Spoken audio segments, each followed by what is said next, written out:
산길 헤맬 때 9월 첫 번째 주일, 새로운 달의 첫 주일 우리 예배를 하나님 앞에 드리게 됩니다.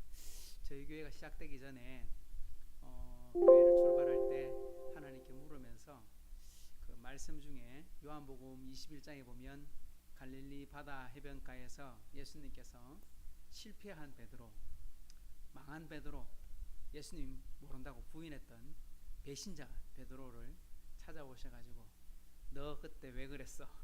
이렇게 안 물으시고 네가 나를 사랑하느냐? 베드로가 예수님을 그렇게 사랑한다고 큰 소리치고 죽는 데까지 따라가겠습니다. 다른 사람 다 배신하도 나는 하지 않겠습니다. 그랬지만 결국은 재판장 앞에서는 배신을 했습니다. 그 베드로에게 다른 건 묻지 않으시고 지금도 나를 사랑하고 있느냐 물으시고 얼마나 부끄럽겠습니까? 사랑합니다 할 때마다 내 양을 먹여라, 내 양을 차라, 내 양을 먹여라. 그러니까 나의 교회를 부탁한다.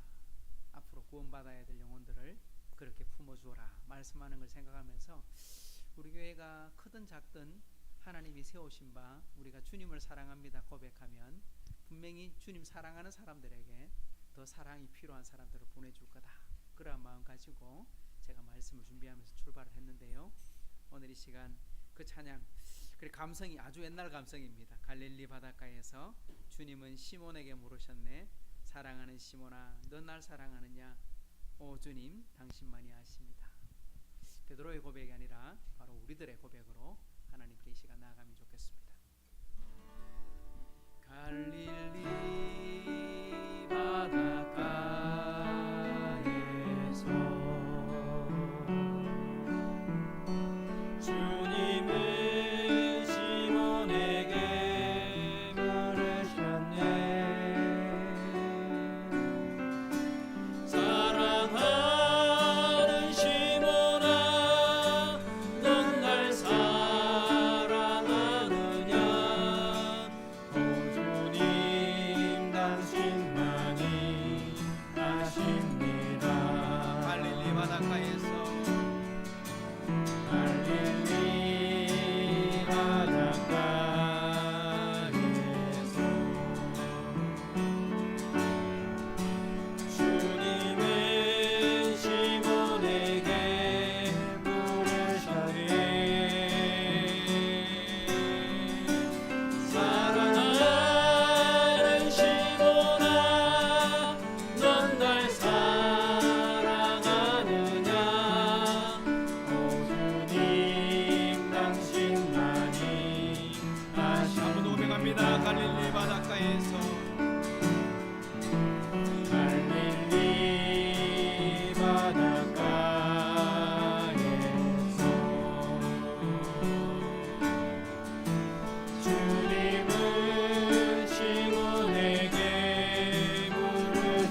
고백합니다. 주님 말씀하시며 주님 말씀하시면 내가 나가리라.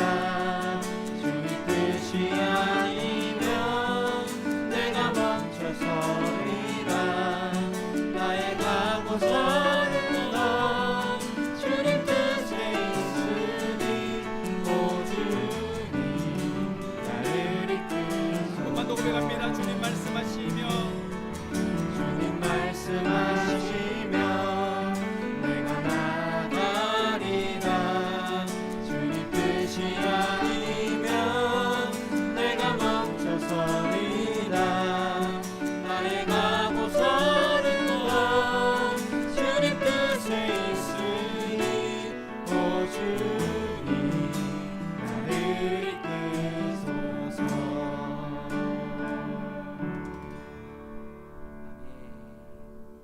우리 다 함께 일어나셔서 9월 첫 번째 예배로 우리 하나님께 나가십시다.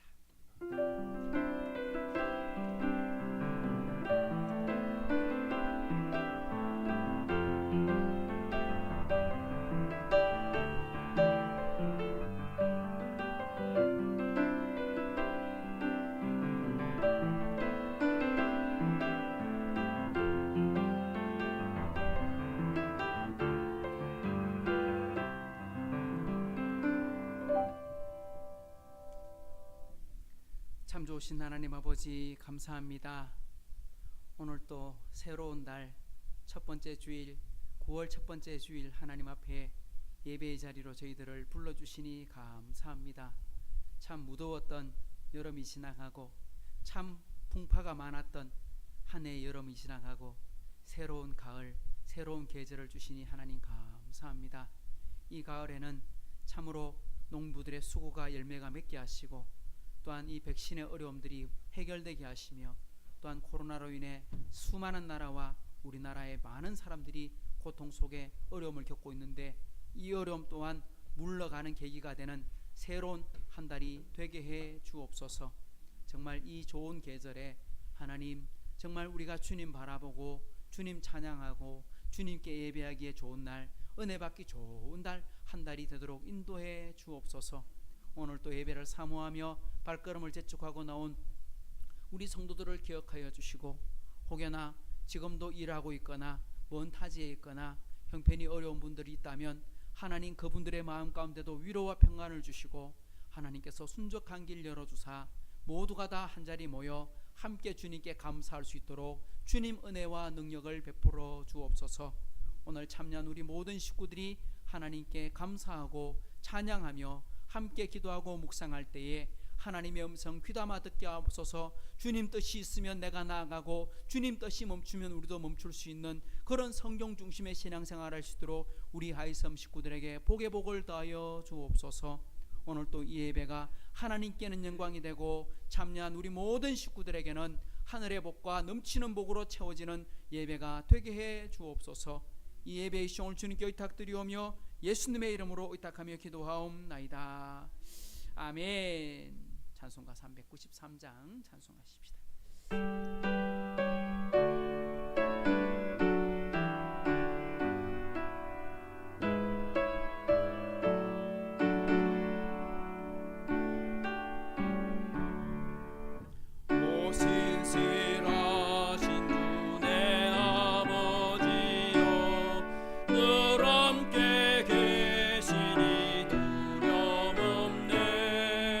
그 사랑 변찮고 날 지키시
신실하신 주 신실하신 주 날마다 자비를 베푸시며 일용할 모든 것 내려주시니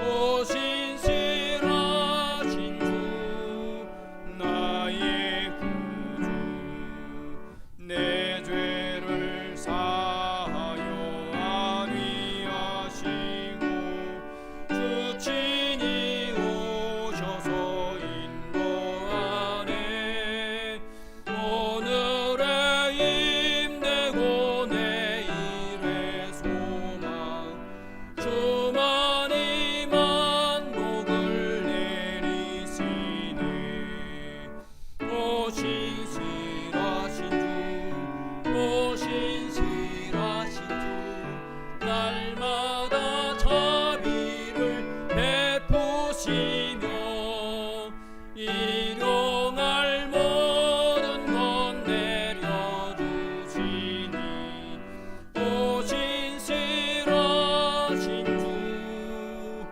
나의 구주. 오늘 함께 나눌 말씀은 잠언 3장의 말씀 함께 교독하겠습니다. 지혜를 얻은 자와 명철을 얻은 자는 복이 있나니 이는 지혜를 얻는 것이 은을 얻는 것보다 낫고 그 이익이 정금보다 나음이니라. 지혜는 진주보다 귀하니 내가 사모하는 모든 것으로도 이에 비교할 수 없도다. 그의 오른손에는 장수가 있고 그의 왼손에는 부귀가 있나니 그 길은 즐거운 길이요 그 지름길은 다 평강이니라. 지혜는 그 얻은 자에게 생명나무라. 지혜를 가진 자는 복되도다. 여호와께서는 지혜로 땅에 털을 놓으셨으며 명철로 하늘을 견고히 세우셨고 그의 지식으로 깊은 바다를 갈라지게 하셨으며 공중에서 이슬이 내리게 하셨느니라. 내 아들아 완전한 지혜와 근신을 지키고 이것들이 내 눈앞에서 떠나지 말게 하라. 대저 여호와는 내가 의지하리시니라. 내 발을 지켜 걸리지 않게 하시리라. 아멘. 전능하사 천지를 만드신 하나님 아버지를 내가 믿사오며 그 외아들 우리 주 예수 그리스도를 믿사오니 이는 성령으로 잉태하사 동정녀 마리아에게 나시고 본디오 빌라도에게 고난을 받으사 십자가에 못 박혀 죽으시고 장사한 지 사흘 만에 죽은 자 가운데서 다시 살아나시며 하늘에 오르사 전능하신 하나님 우편에 앉아 계시다가 조리로서 산자와 죽은 자를 심판하러 오시리라. 성령을 믿사오며 거룩한 공예와 성도가 서로 교통하는 것과 죄를 사하여 주시는 것과 몸이 다시 사는 것과 영원히 사는 것을 믿사옵나이다. 아멘. 우리 자리에 앉으시고 518장 한 장 더 찬송하겠습니다.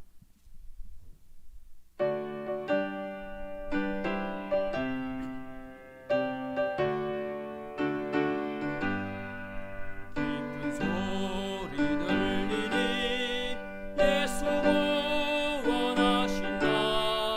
만민에게 전하라. 예수 구원하신다. 주님 명령하시니 산을 넘고 물 건너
세상에 전하라.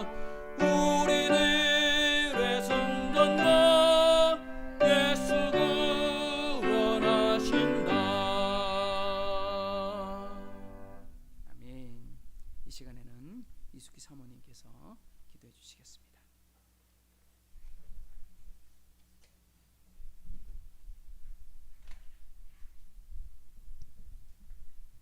좋으신 하나님 아버지 감사합니다. 9월을 맞이하여 이렇게 또 선선한 날씨 가운데 우리가 또 한 자리에 모여서 하이섬 교회에 모여서 함께 예배드리게 하심을 감사드립니다.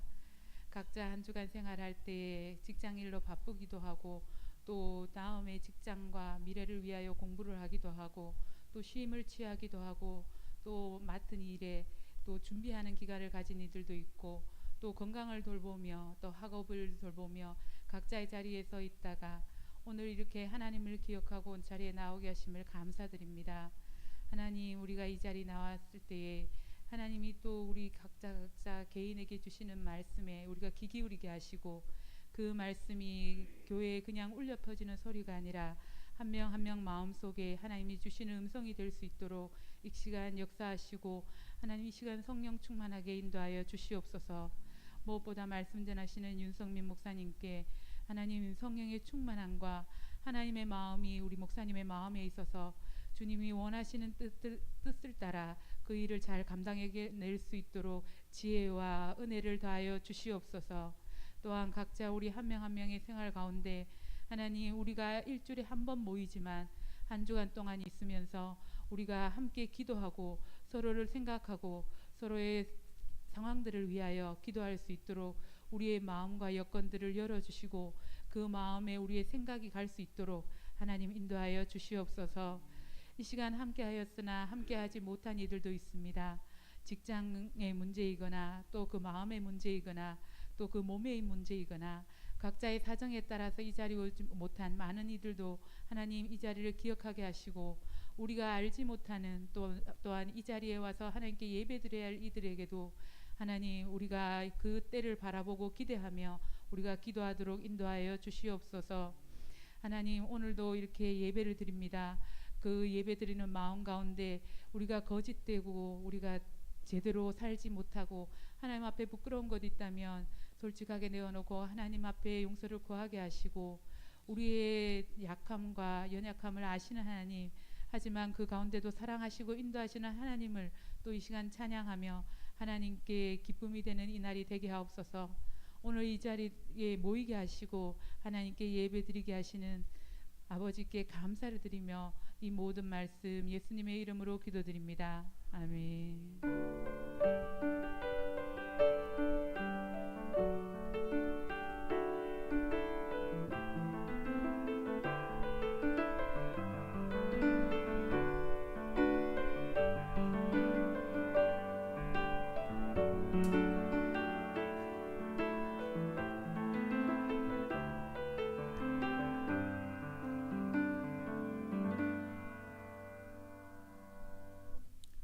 말씀 보겠습니다. 오늘 우리에게 주시는 하나님의 말씀은 사도행전 13장 4절에서 12절까지 말씀 찾으시고 한 절씩 교독하겠습니다.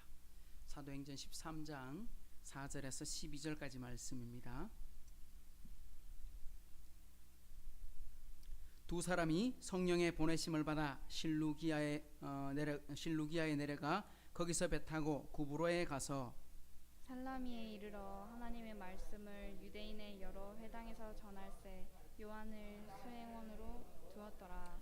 온 섬 가운데로 지나서 바보에 이르러 바예수라 하는 유대인 거짓 선지자인 마술사를 만나니 그가 총독 서기오 바울과 함께 있으니 서기오 바울은 지혜 있는 사람이라 바나바와 사울을 불러 하나님의 말씀을 듣고자 하더라.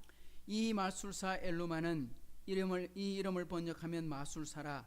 그들을 대적하여 총독으로 믿지 못하게 힘쓰니 바울이라고 하는 사울이 성령이 충만하여 그를 주목하고 이르되 모든 거짓과 악행이 가득한 자요 마귀의 자식이요 모든 의의 원수여 주의 바른 길을 굽게 하기를 그치지 아니하겠느냐. 보라 이제 주의 손이 내 위에 있으니 내가 맹인이 되어 얼마 동안 해를 보지 못하리라 하니 즉시 안개와 어둠이 그를 덮어 인도할 사람을 두루 구하는지라. 같이요. 이에 총독이 그렇게 된 것을 보고 믿으며 주의 가르치심을 놀랍게 여기니라. 아멘. 아멘. 오늘 이 말씀 가지고 함께 은혜 받기를 원합니다. 우리 바깥쪽에 우리 그 온도 측정하는 거 내어놨습니다. 함께 측정해 주시고 기록을 남겨 주시고요. 오늘 또 우리 공무원 오셔가지고 우리 방역 수칙 좀 잘 지켜달라고 부탁을 하고 있는데, 원래는 저희가 알고 있기는 그 백신 예약이 이제 우리 이번 주 말고 다음 주에 우리 식구들이 좀 많이 맞는 계획이 이렇게 세워져 있었습니다만, 알고 봤더니 이번 주에 많이 맞았네요. 이번 주에 자녀 백신으로 2사람이 당겨 맞고, 우리 그 청년 3사람 우리 사모님 맞으시고, 그리고 저도 지난주에 맞고 그랬던 것 같습니다. 이제 백신이 우리 식구들 가운데까지 이렇게 맞는 걸 보게 되면 이제 추석 전까지 상당히 많은 분들이 백신을 맞게 될 것 같습니다. 근데 맞아도 조금 걱정은 됩니다. 맞을 때 염려, 그리고 또 몸이 아픈 거 들어보니까 팔이 계속 좀 아팠다 하는 이야기 정도만 마치고 있어서 이 정도면 무난하게 감사하다 그런 생각이 듭니다. 어떤 분들은 등이 아프다, 어떤 분들은 뭐 눈이 아프다, 어떤 분들은 자기가 제일 안 좋은 부분들이 다 아프다고 그런 분들도 계셔서 좀 걱정을 할 수 있는데, 그런 부분들이 없어서 참 감사하고요. 여러분 함께 기도해 주시고, 특별히 우리 교회가 그 같이 성경책 제가 매일 아침 카톡으로 보내드리긴 한데 그거 따라서 못 읽어가지고 그 이제 귀로도 읽을 수 있는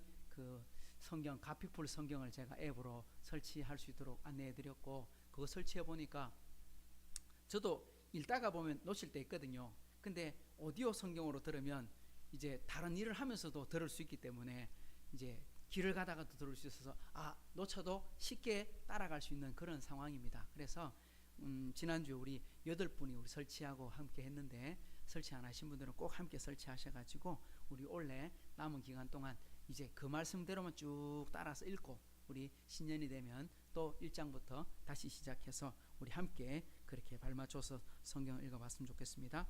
저는 우리 가을 노회를 준비하는, 이제 노회하기 전에 시차례가 먼저 열리게 되는데요. 화요일날 시차례 모임, 우리 요 지역 안에 한 30개 정도 되는 교회가 모여서 우리 올 가을에 어떤 회의가 있을지 같이 문제를 놓고 기도하는 시간들을 가지게 됩니다. 함께 기도해 주시고 돌아올 때까지 응원해 주시기 바랍니다. 하나님 앞에 먼저 예물 드리겠습니다. 11조 드립니다. 이수초 집사님, 우리 정미양 성도님은 지난주 주일 계좌로 보내셨는데 제가 늦게 봤습니다. 이수기 사모님, 하나님 아버지 범사에 감사함을 드립니다. 김옥자 권사님, 영육간에 강건하게 은혜를 주소서. 연숙 집사님, 항상 하나님과 동행하는 삶을 살게 해주세요. 천세라 자매, 범사에 감사함으로 하나님 윤성민 목사 드렸고요. 조주영 집사님 드려주셨고요. 성경금 윤성민 목사, 이수기 사모 드렸습니다. 한번 기도하고 말씀 나누겠습니다. 좋으신 하나님 아버지 감사합니다. 오늘 또 저희를 부르시고 함께 예배의 자리 동참하게 하시니 감사합니다. 오늘도 참으로 하나님께 올라오면서 주일의 헌금을 하나님께 드립니다. 또한 10회를 구별하여 하나님께 드립니다. 또한 감사의 제목들을 생각합니다. 몸의 연약함을 회복시켜 주시고 정말 온 가족이 코로나에서 안전하게 지켜주셔서 참으로 감사합니다. 정말 우리 집사님의 가정에 평강을 주시고 형통한 길을 열어주시고 자녀들에게도 복 주시는 은혜를 따라 살게 해 주옵소서.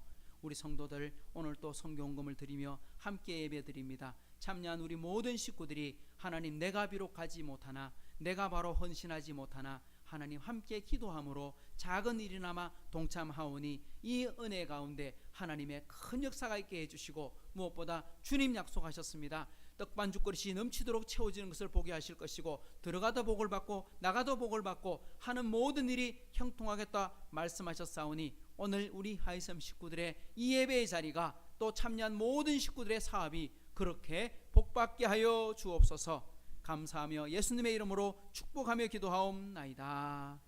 아멘. 할렐루야. 9월 우리 새로운 달이 또 이렇게 주어졌고, 이번 달에는 이제 추석도 있고 또 참 반갑고 또 계절이 바뀌고 또 계절만 바뀌는 게 아니고 기대합니다. 정말 뭐 영국 다른 나라 보니까 이제는 뭐 마스크 다 벗고 다녀도 뭐 괜찮다 이러고 있는 걸 보니까 우리도 꼭 그렇게 되는 날이 기대가 됩니다. 그래서 빨리 그런 날이 와서 마스크 안 쓰고 그죠? 마음껏 다닐 수 있었으면 좋겠다. 마음껏 같이 찬양했으면 좋겠다. 그런 날이 빨리 와서 우리 함께 그렇게 예배를 드렸으면 좋겠습니다. 그 속에 우리가 무엇을 해야 될까? 무엇을 준비해야 될까? 하나님께서 말씀하시는 것 같아서 참 그 말씀이 기대가 되었습니다. 오늘 사도행전 13장은 제가 설명을 드렸습니다. 출발은 예루살렘에서 출발했지만 실제로 선교가 시작된 것은 안디옥에서 출발했다. 안디옥에서 선교사를 파송함으로 세계 선교가 공식적으로 시작되는데 첫 번째 선교사가 누구였더라? 바나바와 사울이었더라. 그 사울과 바나바가 이제 복음을 들고 선교지로 향하게 됩니다.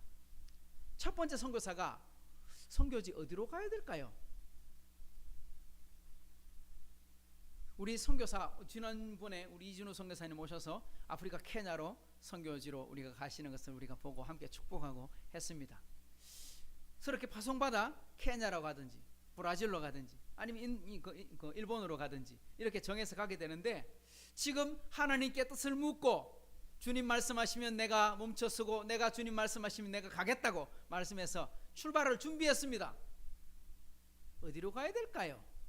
근데 오늘 말씀을 읽어보면 구브로라고 하는 섬의 나라라고 말하기는 어렵지만 하나의 작은 섬마을, 섬나라로 가게 되었습니다.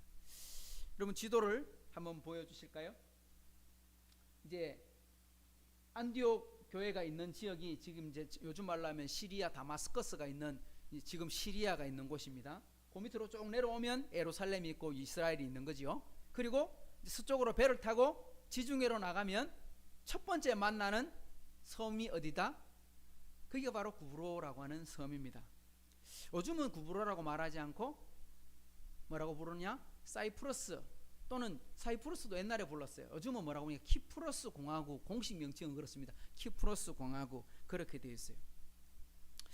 지금 이제 안디옥 교회에서 출발을 해가지고 북쪽으로 갈 수도 있고 동쪽으로 갈 수도 있고 이집트로도 갈 수 있고 여러 곳이 있을 텐데 왜 하필이면 구브로부터 갔을까? 첫 번째 선교지를 왜 구브로로 정했을까? 저는 이 문제를 생각해 보면서 우리가 이것을 깨달아야 되겠구나. 그러니까 첫 선교사, 제가 이 말씀을 준비하면서 예전 선교사님들이 모이는 노회에 참여해가지고 함께 예배드리고 회의를 하는 것을 그때 동참을 해봤습니다. 그때는 제가 목사도 아니었고 그냥 청년 때였는데 그때 들었던 말씀들이 참 많이 생각이 났습니다. 이 본문을 갖고 설교도 하셨거든요. 그래서 제가 이 말씀에서 그것들을 생각해 보면서 오늘 말씀을 준비했는데 구브로에서 바울과 바나바가 그러니까 바나바와 사울이 전도하는데 우리는 무엇을 발견하고 무엇을 배워야 하는가 이것을 한번 생각해 보자는 것입니다. 먼저 제가 구브로 섬을 한번 소개해 보려고 합니다. 이 구브로라고 하는 섬은요 지중해에 많은 섬들이 있습니다만 그 중에 몇 번째로 크냐? 세 번째로 크다고 합니다. 이탈리아 옆에 가보면 시실리아라고 하는 섬이 있고 그 옆에 하나 섬 더 하나 코르시카라고 하는 섬이 있어요. 그 큰 섬 두 개가 제일 크고요. 그 다음 큰 섬이 이 구브로라고 하는 섬이 가장 큽니다. 그리고 그 옆에 있는 또 다른 섬 하나가 또 있는데 이제 그 나중에 보게 될 텐데 그 섬이 좀 크고요. 그 나머지는 다 잔잔한 섬들인데 굉장히 큰 섬인데 이 섬이 너무너무 아름답다고 하네요. 지중해에서 제일 아름다운 섬 중에 하나. 그래서 그리스 사람들은 배를 잘 탔기 때문에 로마 그 당시에 그 지중해를 중심으로 섬, 그 다음에 해변가에 있는 좋은 아름다운 땅 전부 누가 만들었느냐면 누가 도시를 다 완성했느냐면 그리스 사람들이 배 타고 나가서 다 만들었어요. 그러니까 그리스 사람들은 배를 너무너무 잘 탔기 때문에 모든 나라가 다 그리스 땅이었어요. 이 섬도 역시 그리스 사람들이 장악하고 있었고 그리스 사람들이 세운 도시였어요. 그래서 그리스 사람들이 이 섬이 너무 아름다웠기 때문에 이야기를 지어냈겠죠. 어떤 이야기? 그리스 로마 신화. 거기 보면 이 구브로 섬 앞바다에서 누가 태어났다? 미의 여신 비너스가 태어났다. 뭐 이런 식으로 이제 얼마나 아름다웠으면 그런 이야기를 지어내겠습니까? 그런 이야기가 있는 섬이라고 합니다. 지금은 이제 공식 명칭은 이제 키프로스 공화국인데 바울과 바나바가, 그러니까 바나바와 사울이 도착했을 때는 동쪽에 있는 살람이라고 하는 지명에 도착해서 쭉 섬을 횡단하면서 오늘 본문에 나오고 있는 바보라고 하는 지명까지 이동하면서 복음을 전하게 되는데, 그때는 다 이렇게 지나갈 수 있으면 지금은요, 이 굉장히 여기가 위험한 지대라. 왜 그러냐? 지도 다음 걸 한번 보여주십시오. 이게 지금 현대 지도인데 중간에 잘 보시면 키프로스 공화국인데 중간에 보면 약간 흰색도 아닌 것이 섬, 이렇게 회색 같은 이렇게 강처럼 이렇게 있죠. 중간에 저게 뭐냐니까요, 휴전선이에요. 우리나라 38선하고 비슷한 휴전선이에요. 원래 이 땅은 그리스 사람들이 세운 나라지만 북쪽에 터키 사람들이 많이 이민해서 살다가 결국은 강제적으로 자기들이 나라를 세워버렸어. 북키프로스 공화국 하면서 세워가지고 남쪽 지방에 살고 있는 그리스 사람들하고 싸움이 나가지고 지금도 분쟁 중입니다. 휴전선 쳐놔놓고 못 지나갑니다. 그래서 처음 도착한 건 살람이고 바본데 지금은 그 두 도시를 가려면 국경을 지나가야 지나갈 수 있는 그런 아주 삼엄한 그런 곳이라고 이야기합니다. 기독교인들이 여기 성지순례를 가면 가보는 곳이 있는데요. 어디를 가볼까요? 바울이 복음을 전했던 바보의 이제 기념교회가 분명히 있겠죠. 근데 처음 그곳에 가는 게 아니에요. 많은 성지순례를 가는 사람들이 바울의 1차 선교여행, 2차 선교여행, 3차 선교여행을 따라서 성지순례를 계획하거든요. 그때 이제 1차 선교여행의 첫 번째 구브로 섬이니까 키프로스를 가고 이렇게 그 다음 소아시아로 이렇게 넘어가게 되는데, 좀 더 앞서서 유적지가 하나 더 있어요. 그 유적지는 뭐냐 하면 바로 예수님의 친구였던 나사로가 이 구브로에 살다가 죽었어요. 그리고 그의 무덤이, 그러니까 아마 역사상에 무덤 2개 가지고 있는 사람은 나사로일 거예요. 왜냐니까 예루살렘 바로 옆에 동네였던 베다니 벳바게에서 죽어서 나흘 만에 다시 살아났는데, 그때 그 무덤도 지금 있어요. 나사로의 무덤이라고 성지순례 가면 거기서 볼 수 있대요. 그리고 예수님이 체포되고 잡혔을 때 누구도 잡으려고 했냐면 나사로도 잡아 죽이려고 했거든요. 왜? 헛소문을 퍼뜨린 인간들은 다 잡아야 된다. 사람이 죽었다가 어떻게 살아나나? 그러니까 헛소문 퍼뜨리면 안 되게, 예수도 살아난다고 말하고 있으니까 잡아서 못하게 만들어야 된다. 그래서 나사로도 잡으려고 했기 때문에 나사로가 이스라엘을 잊지 못하고 도망쳐서 배 타고 구브로까지 도망쳐서 그곳에서 숨어 살면서 복음을 전했다. 그리고 무덤이 발견됐는데 어떤 무덤이 발견됐느냐? 지도를 아마 다시 보여주신 것, 다른 거 한번 보십시오. 이게 그 나사로 기념교회. 원래 성지순례를 가거나 이렇게 가보면 그곳이 어떤 지역이다 하고 말하는데 그 지역은 별로 없어요. 이제 남아있는 건 뭐 그 위에 뭐가 있어? 주로 교회가 세워져 있어. 팔복교회, 무슨 갈멜산 교회, 무슨 교회, 다 교회가 세워져 있어. 그 이제 가톨릭 교회에서 이제 세워진 교회들입니다. 그리고 그 밑에 지하에 가보면 뭐가 있냐니까 무덤, 그때 발견됐던 석관이 존재합니다. 석관 한번 보여주세요. 저게 2000년 전에 발굴됐던 석관인데 뭐라고 적혀있느냐 하면 친구 나사로가 잠들다. 그 무덤에 이렇게 적혀 있습니다. 그래서 추정하기를 이곳이 예수님의 친구 나사로가 묻혔구나, 그렇게 생각을 한다고 합니다. 그래서 우리 하이섬 교회도 성지순례 한번 가야 안 되겠습니까? 가면 우리 1차 선교여행 우리 키프로스 가서 나사로 무덤도 한번 보고 그렇게 하면 좋을 것 같습니다. 자, 그렇다면 바나바와 사울이 배를 타고 왜 구브로로 갔을까? 배 타고 왜 건너가면서까지 복음을 전하려고 했을까? 오늘 생각해 보자고 하는 것입니다. 제가 사도행전을 처음 시작하면서 공부할 때 바나바의 이름이 제일 먼저 나왔던 4장 말씀 여러분 기억하십니까? 4장 36절에 뭐라고 적혀 있었어요? 구브로에서 난 레위족 사람이 있으니 이름은 요셉이더라. 사도들이 일컬어 바나바라고 불렀는데 번역하면 위로의 아들이다. 잘 들어주는 사람이다. 참 다른 사람 마음 편하게 풀어주는 사람이다. 그래서 권하고 위로를 잘하는 사람, 요즘 말로 하면 카운셀러 이런 겁니다. 상담가였다. 근데 그 사람 고향이 어디라고요? 그 사람 고향이 바로 이 키프로스, 사이프러스, 그러니까 구브로라고 하는 곳이었더라. 오늘 본문 앞에 2절부터 한번 읽어볼게요. 주를 섬겨 금식할 때에 성령이 이끌으시되 내가 불러 시키는 일을 위하여 바나바와 사울을 따로 세우라 하시니 4절 읽어봅시다. 두 사람이 성령의 보내심을 받아 실루기아에 내려가 거기서 배 타고 구브로에 가서 살라미에 이르러 하나님의 말씀을 유대인의 여러 회당에서 전할세 요한을 수행원으로 두었더라. 하나님께서 첫 번째 선교사들을 파송하면서 바나바와 사울을 보내시면서 성령의 인도함을 따라서 하나님께서 보내시는데 어디로 보내셨다? 구브로로 보내셨다. 그곳으로 인도해 보내셨다. 여기서 말씀대로 성령이 이끄시는 대로 성령이 보내심을 따라 오늘 우리 찬양을 했습니다. 주님 말씀하시는 대로 그렇게 가게 되었습니다.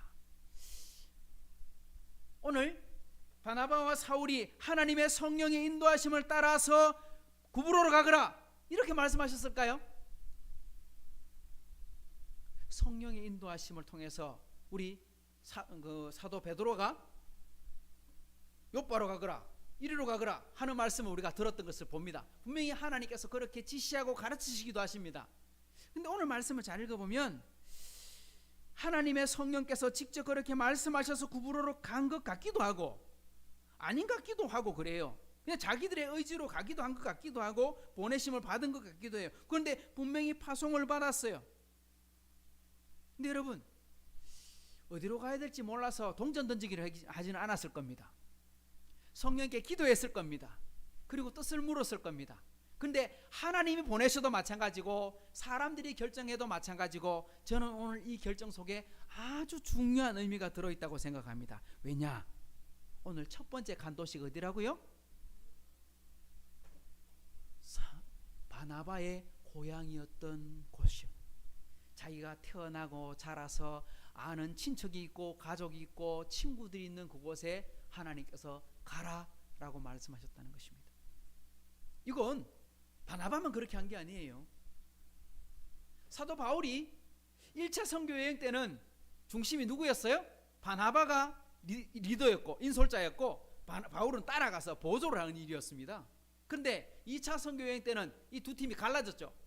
그죠? 싸움이 나가지고 좀 다툼이 생겨가지고 바나바는 조카 마가 요한을 데리고 다시 구브로로 고향으로 돌아가고요. 바울과 실라는 새로운 선교지로 출발합니다. 새로운 선교지 출발하려면 어디로 가면 될까요? 그럼 이제 두 번째 바나바는 이제 고향으로 다시 갔어. 이때까지 전도했던 곳 다시 돌아가서 갔던 곳 교회를 살피러 갔어. 이제 바울은 새로운 선교지를 개척해야 되잖아요. 그럼 어디로 가면 될까요? 네? 그렇죠. 바울도 똑같이 어디로 가느냐? 고향으로 가요. 지도가 있나요? 제가 다음 지도로 준비했었나요? 제가 기억이 갑자기 안 납니다. 사도행전 15장에 보면 이렇게 말씀합니다. 바울은 신라를 택한 후에 형제들에게 주의 은혜에 부탁함을 받고 떠나 수리아와 길리기아로 다니며 교회들을 견고하게 하였다라고 말합니다. 여기서 수리아라고 말하는 건요, 지금 시리아 안디옥 교회에서 출발해서 그쪽 교회를 시작해서 어디로 올랐냐? 바울이 이번에 올라가는 북쪽으로 올라가요. 육지로 올라가서 어디로 지나가요? 길리기아로 올라가요. 길리기아로 올라가서 루스드라와 더베와 여러 도시에 가서 복음을 전하게 됩니다. 그리고 좀 더 수적으로 가서 결국은 이제 유럽으로 이제 빌립보로 넘어가서 유럽 교회로 가거든요. 근데 그 첫 번째 동네가 무슨 동네냐? 바울의 고향이 어딘지 아십니까? 기억하십니까? 우리 집사님 말씀하셨습니다. 자기 고향 가겠지. 바나바도 그렇게 갔는데 바울의 고향이요? 길리기아 다소. 사도행전에 이제 15장에 보면 16장을 넘어가면 첫 번째 선교지가 나오는데 그 선교지를 지나가는 도시가 어디냐니까 바로 다소를 지나갑니다. 그러니까 바울도 역시 어디로 갔다? 자기가 제일 아는 동네, 자기 친구들 제일 많은 동네, 꼭 사람들 만나야 되는 곳, 바로 그곳으로 갔다 하는 걸 알게 되는 거죠. 그래서 저는 오늘 이 본문을 통해서 우리가 얻어야 될 교훈은 이런 거 아닐까? 한번 따라합시다. 가까운 데서부터 출발해라. 그래요. 어디서부터 시작하느냐? 바로 가까운 곳에서부터 출발한다는 것입니다. 예수님께서 제자들에게 명령하실 때 이렇게 말씀하셨습니다. 땅 끝까지 이르러 내 증인이 되리라. 예수님께서 땅 끝까지 이르러서 내 증인이 될 거라고 말씀하셨으니까 우리가 순종해야 되죠. 그럼 어디까지 가야 됩니까?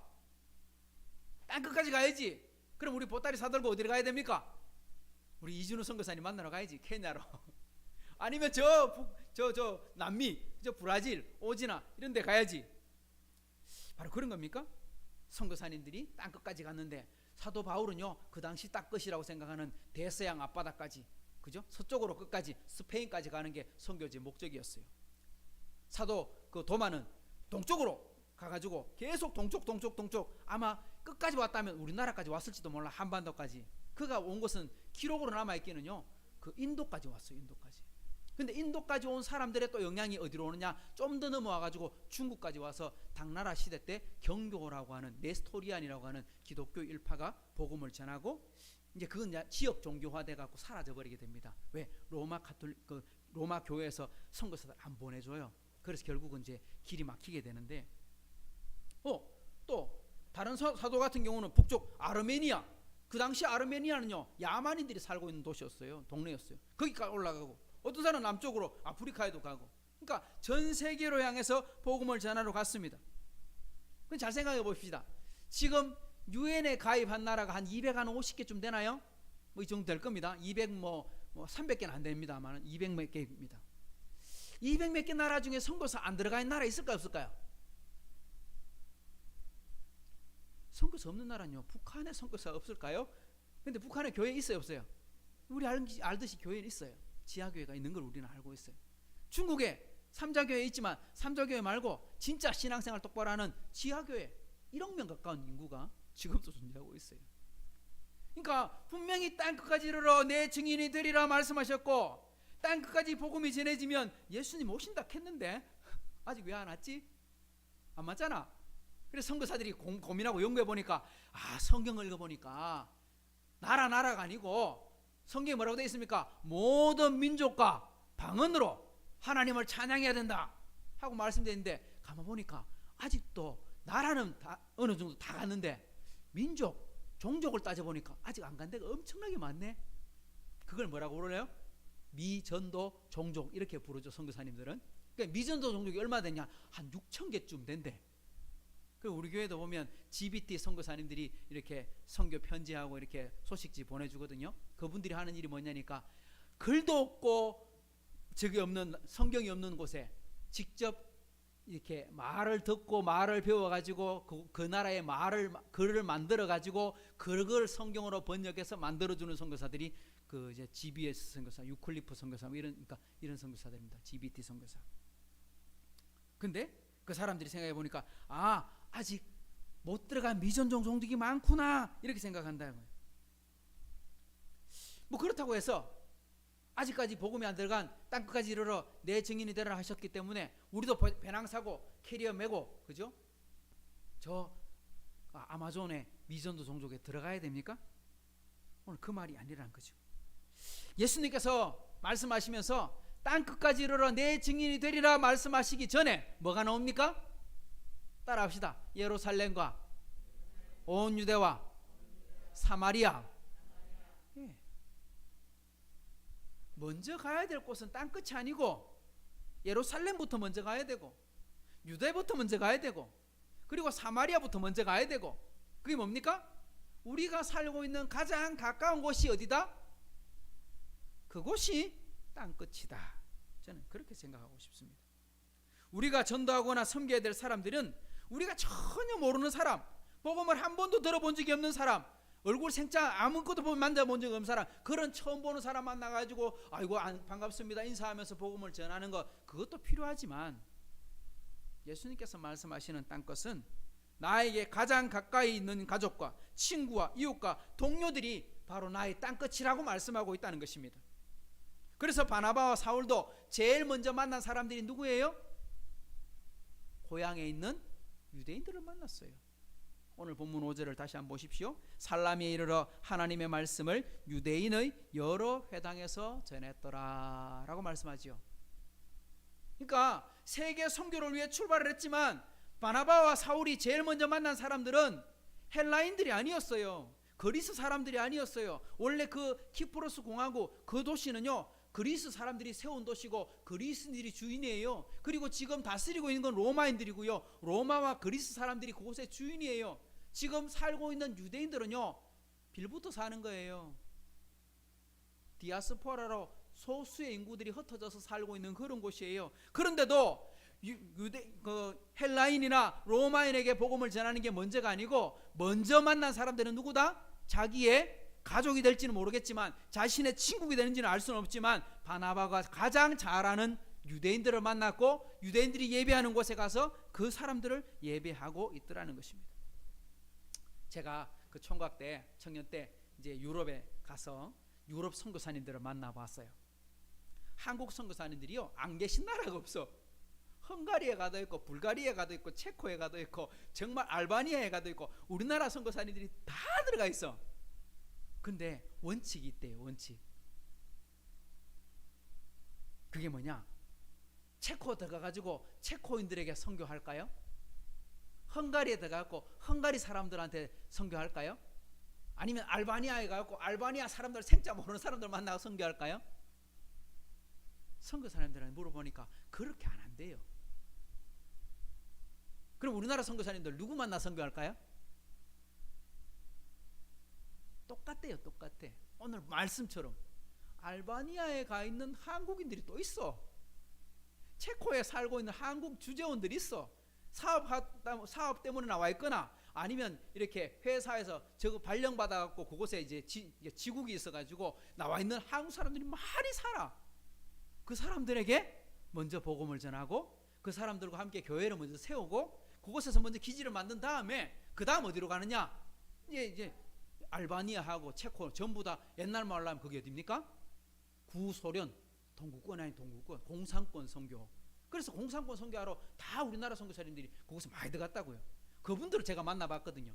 그분들한테 물어보니까, 아, 한인 선교를 먼저 하는구나. 왜? 그게 발판이 돼갖고 출발하는구나. 그러니까 오늘 우리는 저 멀리 땅 끝에 있는 사람을 생각하지 말고 누구부터 먼저 적용하자?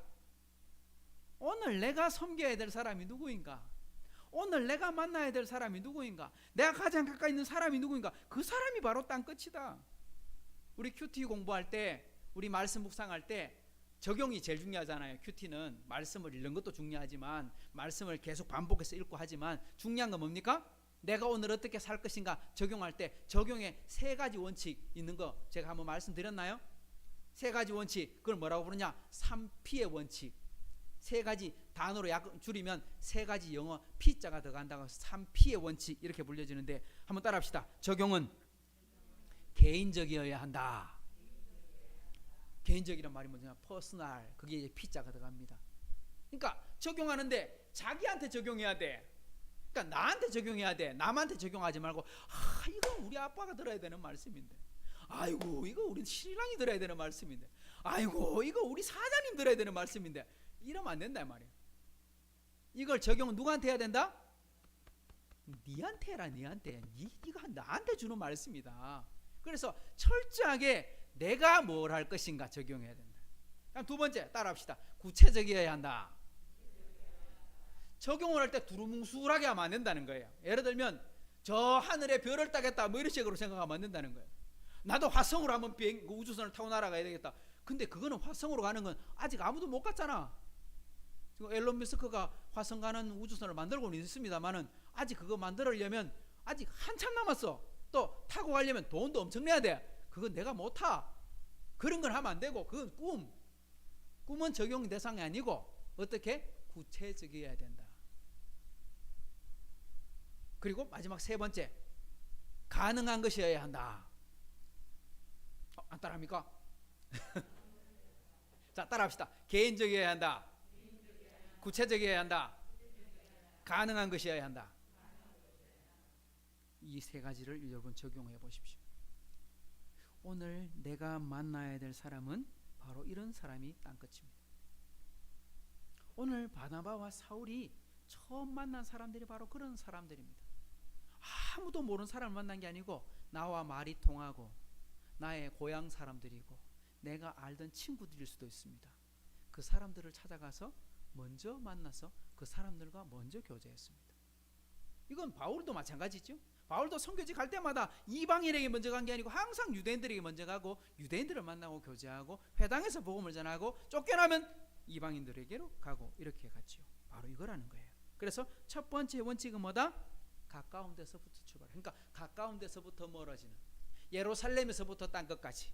우리 이 사실을 기억하면 오늘 만나야 될 모든 사람들, 내가 만나는 사람들이 바로 오늘 하나님이 내게 붙여진 선교지 땅끝이구나, 이거라는 거죠.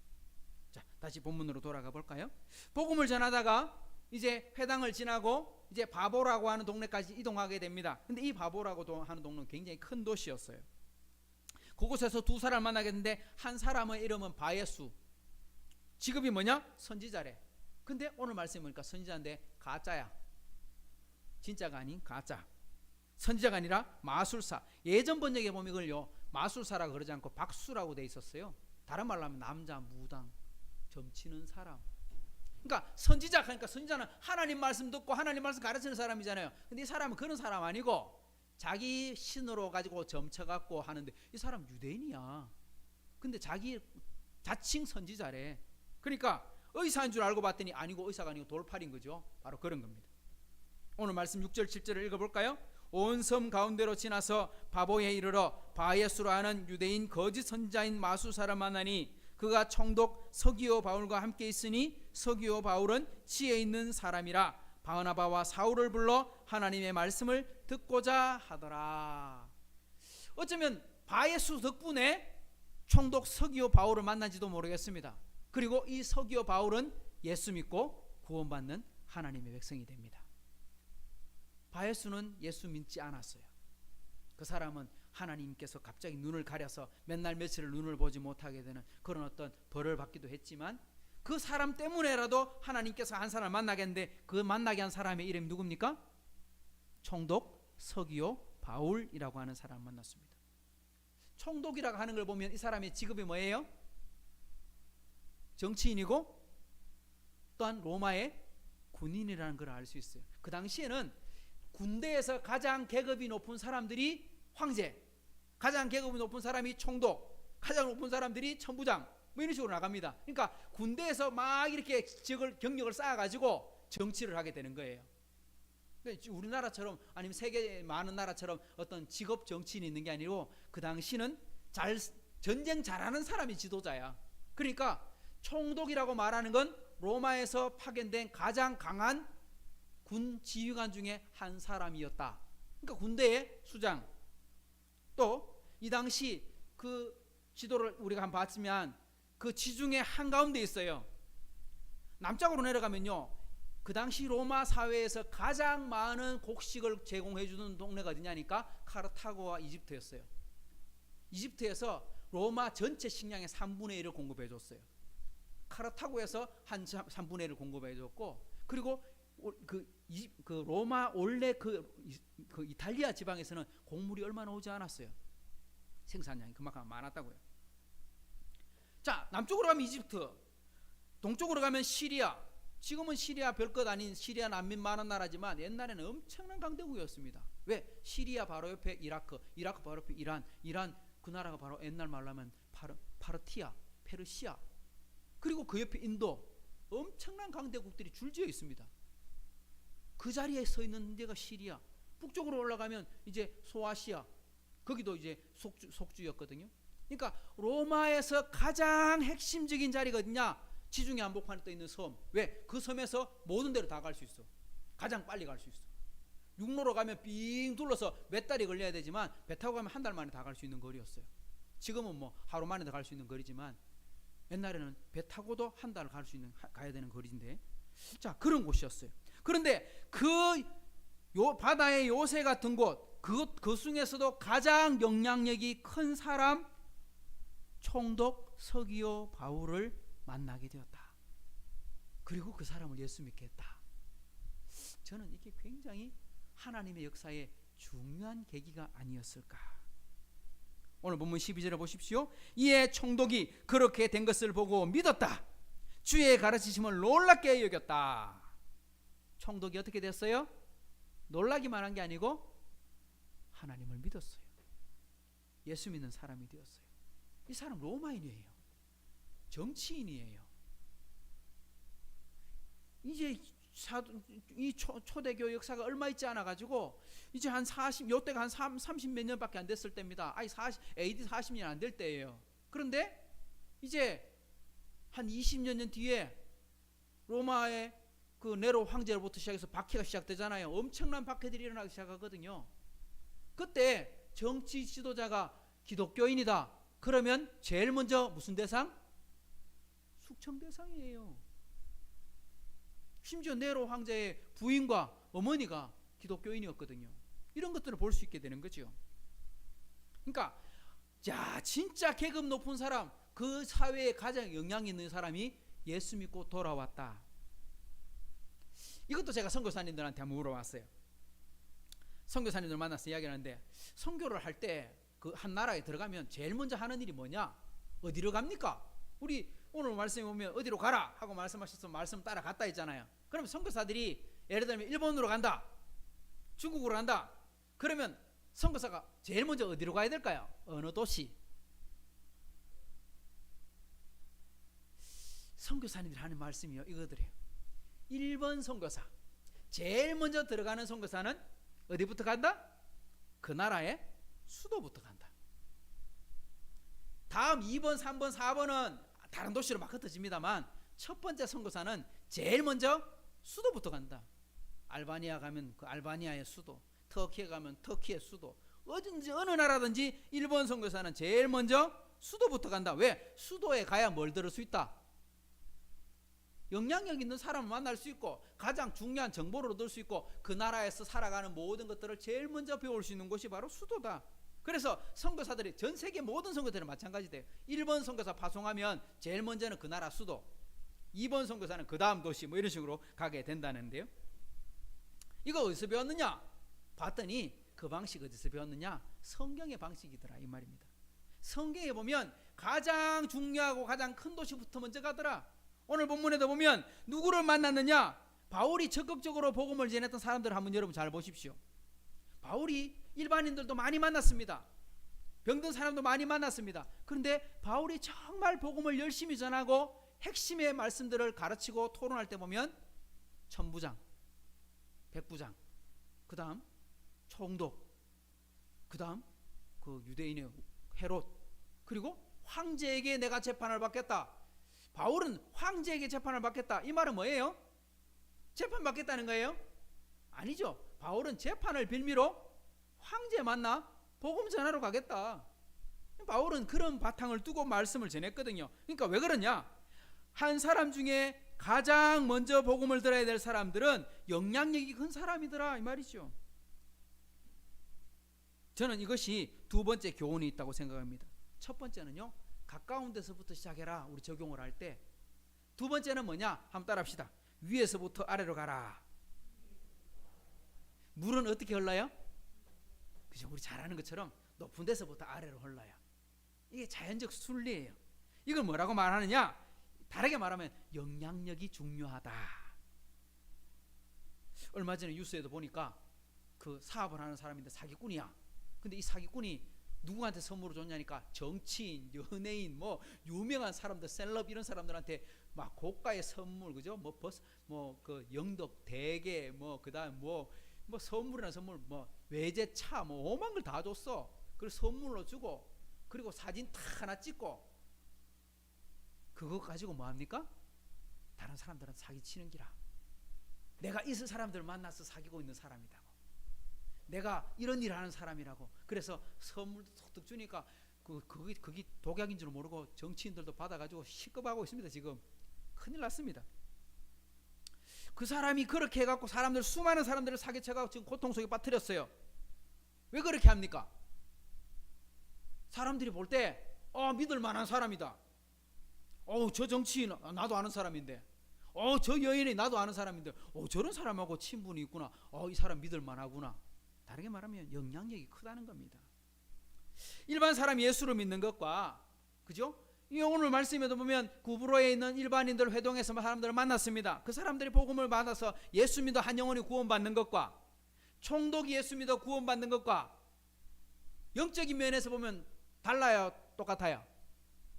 총독의 영혼이나 회당에서 만난 한 사람의 영혼이나 영혼은 똑같죠. 한 사람이 예수 믿고 거듭나는 건 똑같죠. 맞습니다. 그런데 영향력은 달라요. 일반 평범한 시민이 예수를 믿는 것과 대구 시장이 예수를 믿는 건 다르다는 거죠. 대통령이 예수를 믿게 되는 건 다른 문제라는 거죠. 왜?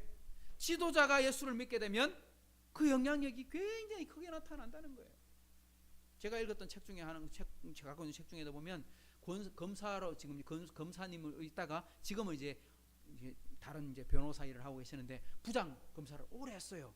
가는 데마다 뭘 세웠어? 예수 믿으니까 기도실을 세우는 거야. 가는 데마다 복음을 전하는 이들을 계획 세우는 거야. 그러니까 아주 큰 영향을 끼친 그런 검사님을 제가 본 적도 있어요. 바로 그런 거라는 거죠. 저는 이것을 이렇게 적용하고 싶습니다. 그런 사람과 사귀고 줄대라 이런 뜻이 아니고요. 우리가 그런 영향력 있는 사람이 되어야 되겠다. 그런 영향력 있는 사람이 있어야 바로 복음이 영향력이 나타난다. 우리 코로나19로 지금 전 세계가 어려움 속에 있습니다. 그런데 우리가 잘 아는 것처럼 미국에도 엄청난 피해가 있었던 것을 우리는 지금 알고 있습니다. 그런데 미국의 코로나 사태의 가장 방역의 중심에 있는 사람이 누굽니까? 우리가 잘 아는 것처럼 앤서니 파우치 소장이라고 하는 그 나이 많은 할아버지 소장님이시죠. 근데 이분이 그 감염병, 전염병 그 소장으로 몇 년을 재직했느냐 보니까 이분이 1984년부터 지금까지 현재까지 소장이야. 여러분 84년부터 지금까지 소장이면 몇 년 한 거죠? 35년. 그죠? 37년 이 정도 됐네. 엄청나게 오래. 37년 동안 공화당 대통령 들어서고 민주당 대통령 서르고 정권이 얼마나 많이 바뀌었습니까? 대통령들이 많이 바뀌었잖아요. 30년 넘는 세월 동안. 그런데 이 사람은 한 번도 바뀐 적 없어. 왜? 이 사람만 권 있는 사람 없어요. 그래서 트럼프 대통령이 그 코로나 사태가 터져가지고 이렇게 앞에 서서 이렇게 그 브리핑하고 그 기자회견하고 이럴 때 그 좀 마음에 안 들어가지고 너 뭐라 합니까? You are fire, you are fire 이러면서 해고 이러면서 이제 무조건 목이 날아가. 국방부 장관도 목 날아가고 뭐 누군 목 막 날아가. 한번 사진 한번 보여주세요. 이 안세는 파우치가 막 이렇게 이제 기자들하고 막 연설을 하고 있는데 트럼프 대통령 표정이 어때요? 아씨 못마땅한데 저런 사진 있더라고. 못마땅한데 문제는 해고 할 수가 있어 없어? 이 사람은 도저히 안 돼. 트럼프 대통령 선거에 져가지고 지금 저 구석기가 있잖아요. 다시 뭐 올 수는 있긴 하겠지만 이 사람은 아직도 안 잘렸어. 여전히 남아있어. 왜? 저 사람보다 권위자가 없어.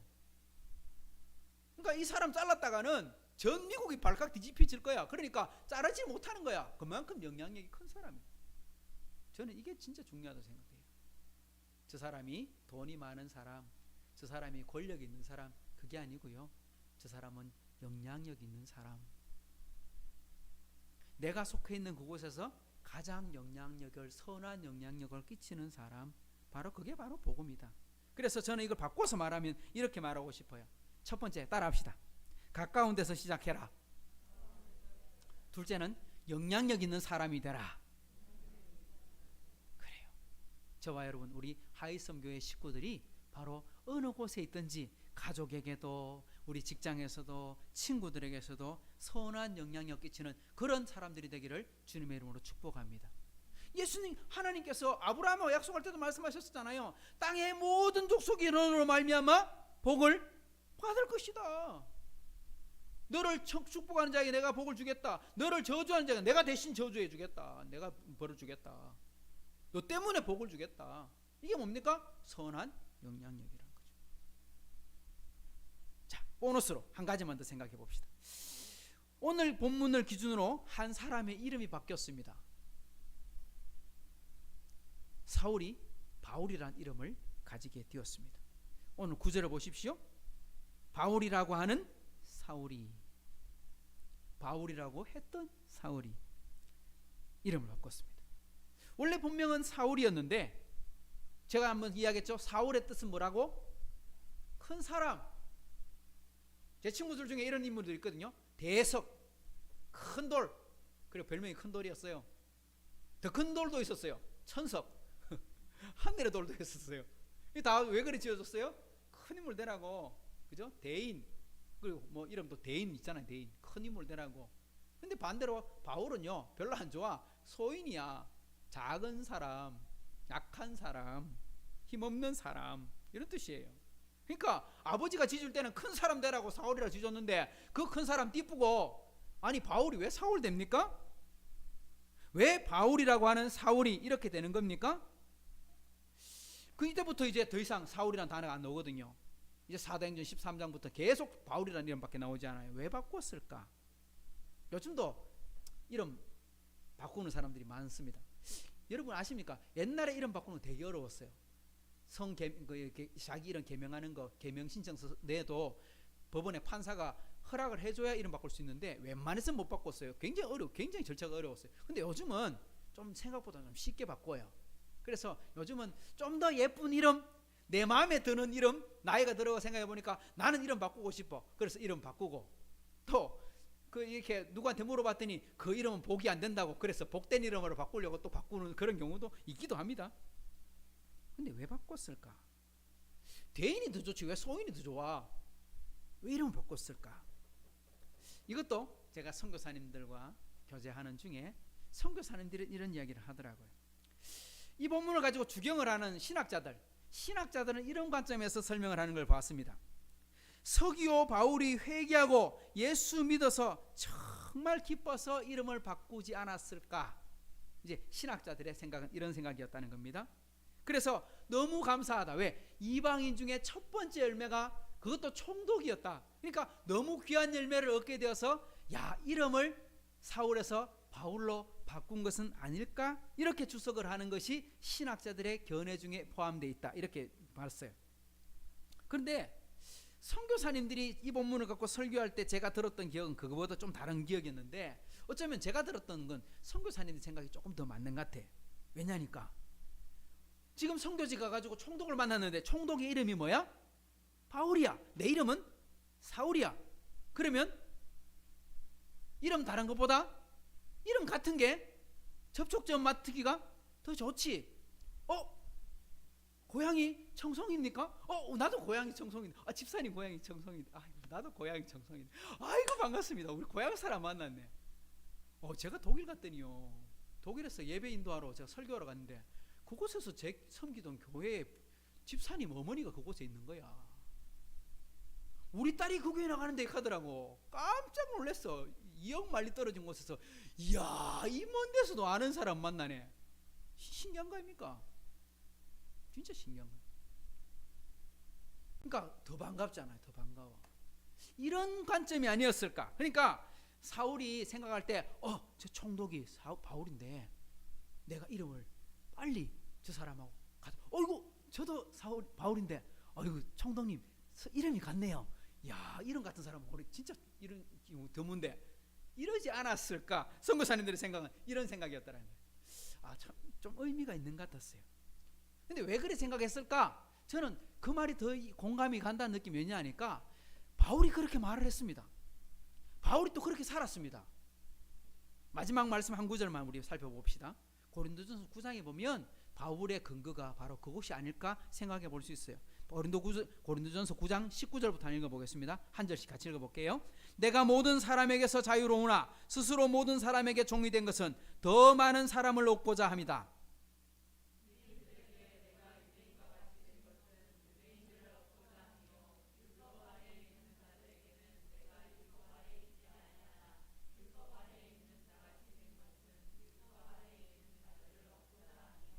율법 없는 자에게는 내가 하나님께는 율법 없는 자가 아니요 도리어 그리스도의 율법 아래 있는 자이나 율법 없는 자와 같이 된 것은 율법 없는 자들을 얻고자 함이라.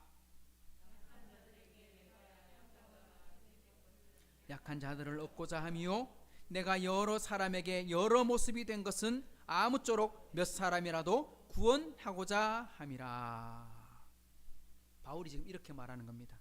나는 자유인의 신분이었지만 더 많은 사람들을 얻기 위해서 나는 스스로 종이 되었다. 나는 유대인들을 만날 때 유대인들과 같은 모습을 했고, 율법 없는 자 이방인들을 만날 때는 이방인처럼 살았다. 약하고 가난한 사람들을 만날 때는 나도 약한 자가 되어서 그들과 함께 뒹굴고 살았다. 내가 여러 가지 모습으로 산 것은 아무쪼록 몇 사람이라도 구원을 받게 하려고 그렇게 변신했다. 그러니까 저는 바울의 별명을 새로 짓고 싶습니다. 카멜레온이라고. 색깔이 변하는 카멜레온처럼 자신을 보호하기 변한 게 아니라 사람들 구원하기 위해서, 사람의 마음을 얻기 위해서 그 사람처럼 살아가는 것. 옛날 중국에 선교사였던 허드슨 테일러 같은 사람은요, 영국 사람이에요. 그런데 그 사람은 어떻게 했냐? 청나라 복장을 입었어요. 청나라 사람처럼 머리에 갓을 썼어요. 그러다가 아니지 청나라 사람처럼이지. 청나라 사람들 어떻게 해요? 머리를 그걸 뭐라 그래요? 변발을 깎아가지고, 영국인이 변발을 해가지고 뒤집어 쓰고 눈은 파란데 청나라 복장 입고 양복 안 입고 그렇게 다녔어요. 이 바울의 말씀을 읽고 그 마음이 아닐까? 한 사람의 마음을 얻기 위해서 그 사람처럼 되는 것, 이게 바울의 마음이고, 알고 보면 이게 누구의 마음이다? 예수님의 마음이다. 하나님의 본체를 버리시고 이 땅에 내려오셔서 우리와 똑같이 되셨고, 우리의 영혼들을 구원하기 위해서, 우리를 살리기 위해서 예수님이 우리의 모습으로 입고 오셔서 우리처럼 되셨다. 바울은 자기의 이름까지도 복음 전환을 위해서 바꿔버린 건 아닐까, 이 생각한다는 겁니다. 사랑하는 성도 여러분, 오늘 첫 번째 선교지를 통해서, 선교의 본문을 통해서 우리가 발견할 수 있는 것은, 저는 이렇게 적용하고 싶다. 세 가지입니다. 가까운 데서 출발하라. 두 번째는 영향력 있는 사람이 되라. 위에서부터 아래로. 그리고 한 사람을 얻기 위해서 그 사람처럼 되려고 하는 바울의 마음, 이 마음이 필요하다. 이런 하나님의 사람, 이런 복된 우리 하이섬 식구들이 될 수 있기를 주님의 이름으로 축복합니다. 좋으신 하나님 감사합니다. 오늘 사울과 바나바가 첫 번째 선교지로 가서 그곳에서 복음을 전하는 모습을 통해 우리가 무엇을 깨달아야 될까? 우리는 이 2021년 가을에 어떻게 살아야 될까 생각해보며, 하나님, 우리 하이섬 식구들과 가장 가까운 가족들, 가장 가까운 이웃들, 가장 가까운 친구들이 땅끝임을 기억하게 해주시고, 또 그분들을 그렇게 예수님 섬기듯이 섬기며 복음 전하여 이 땅에 복음으로 구원의 은혜를 나누라고 말씀하시는 하나님의 음성 잘 듣고 섬길 수 있는 우리 하이섬 교회가 되게 해 주옵소서. 또한 우리 하이섬 교회에 자라고 있는 우리 청년들과 우리 모든 식구들이 하는 모든 일들 속에 선한 영향력이 나타나게 해주셔서 참으로 너희 착한 행실을 보고 하늘에 계신 너희 아버지께 영광을 돌리게 하라 말씀하신 그 약속의 말씀 이룰 수 있는 하나님의 사역자들이 다 되게 도와주옵소서. 이제는 우리 주 예수 그리스도의 은혜와 하나님의 사랑과 성령의 교통하심이 오늘 함께 말씀을 묵상하고 사울이 바울이 되어 하나님의 음성을 위해 살아가고 헌신하는 것처럼 우리도 주님 가장 가까운 데서부터 주님 위해 살겠나이다 다짐하는 우리 하이섬교회 모든 식구들과 가정과 사업 위에 이제로부터 영원토록 함께 있을지어다. 아멘.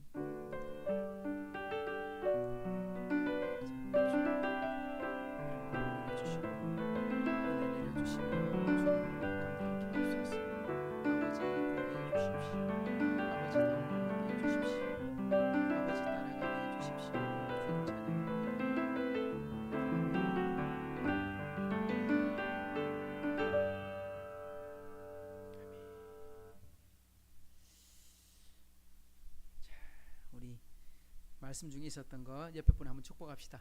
영향력 있는 사람이 됩시다. 네, 그렇습니다. 예, 마쳤습니다.